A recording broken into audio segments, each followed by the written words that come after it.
Hi and welcome back to my channel, and in this video we're going to be talking about the quickest ways to get money into your community interest company. So I'm going to be running through my 3 top tips of the quickest way you can get money into your community interest company to get started. So before I jump into that, please hit the subscribe button so you subscribe to this channel for everything to do with community interest companies, grant funding, social enterprises and all of that. Also, I have over on my website a course, how to set up a CIC and get grant funded in 4 months. I've literally designed that to fast track people as quickly as I can to getting funded. So it's a really good course. It's only like 2 hours of short videos and it contains all like the application packs and everything you're going to need, including example applications, how to fill them out, all of that. So that's a really good resource. It's just £99 over on my website. And then there's my membership, which is £10.99 for a monthly subscription. And I've designed that to basically give ongoing help to people who are running CICs. So it'll have loads of stuff to do with writing applications, training on grant funding, and just the day-to-day running of CICs. So all that aside, let's get into it. So I'm going to give you my 3 tips for how to get money in quickly to your CIC. So you're going to want to get money in quickly because at this point, I imagine you've got your idea, you've spent all this time setting up the CIC and you just want to get started. So here are my tips to get started fast. Number 1 is do a fundraiser or crowdfunder. So ask for donations. You could also fundraise by doing things like maybe a bring and buy auction sale. So get people to donate stuff if they don't want to donate money, and then you sell the stuff. So that's an easy way to make a few £100s by gathering up things that people don't want, your friends, your family. Ask around in your community, get some free stuff, sell it, and that's a really good way to cover your first few £100s into your CIC so you can pay for things like your insurance, your website, so that you've already covered those overheads. Now, grant funders will prefer it if you have done some kind of fundraising in your community first, because it shows that you're active in your community. It shows that you can be sustainable and you can cover your own overheads. So you're not going to be asking the grant funder to cover absolutely everything that your CIC costs. They would love it if you have already covered some of those basics first so that they can just fund your project. And I've definitely noticed that grant funders have funded CICs that I've managed quicker if they have already done some kind of fundraising. It also looks great for your website and your social media if you've done that, because again, it looks like you're active in your community. So for instance, if you are going to go out and shake some buckets and do some awareness raising and promote your CIC, get some t-shirts made, get a group of you together, take photos of it. So you'll raise money and you'll also raise your profile. You'll also get your name out there, and that'll all look better for grant funders and they are more likely to fund you. Number 2, sell something. So that could be selling your service, like a workshop, or running a paid workshop that people come and pay for, or partnering with somebody that you can run a workshop for. So this is a good way to get started and just basically get, again, just the first like couple £100s in if you can actually sell what you're going to be doing with your CIC.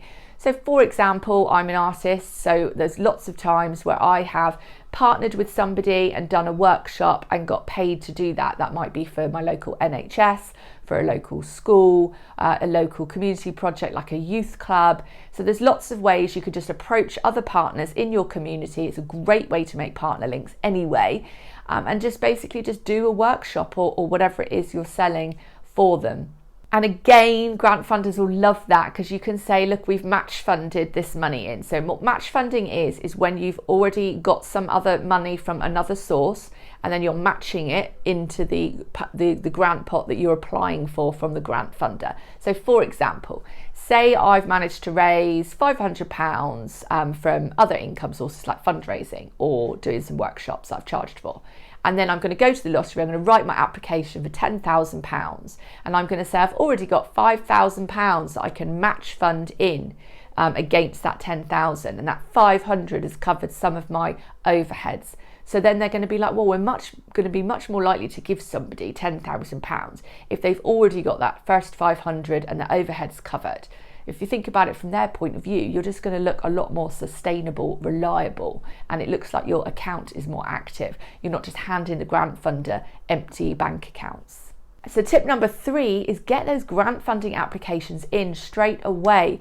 So once you have got your bank account set up, you then got all the details you need to start applying for your grant funds. So what I recommend is before you get that bank account through, in that sort of annoying month between you've set up your CIC and you're waiting for your bank account, in that month, you want to make sure you're starting to write those applications and plan for those projects. So start getting the quotes that you're going to need for the budget, start networking so you've got partners to put on the application, do all that work then, all that community interaction then, so that when you get that bank account through, you are ready to apply for that application.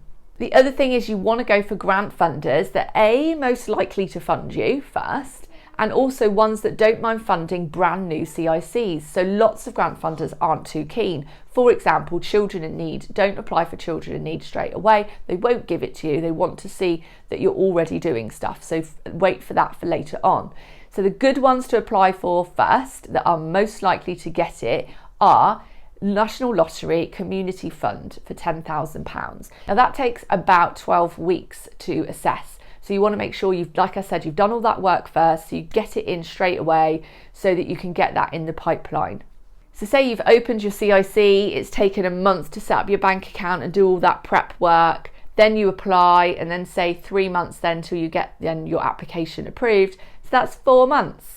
And I have had students even get it from 6 weeks after they've opened their CIC, because it all depends on how long the backlog is with the National Lottery. At the moment, the backlog's quite high, but that's only been a temporary thing. Hopefully it's going to go down again and it'll go back to normal, which was about 6 to 8 weeks to get it assessed.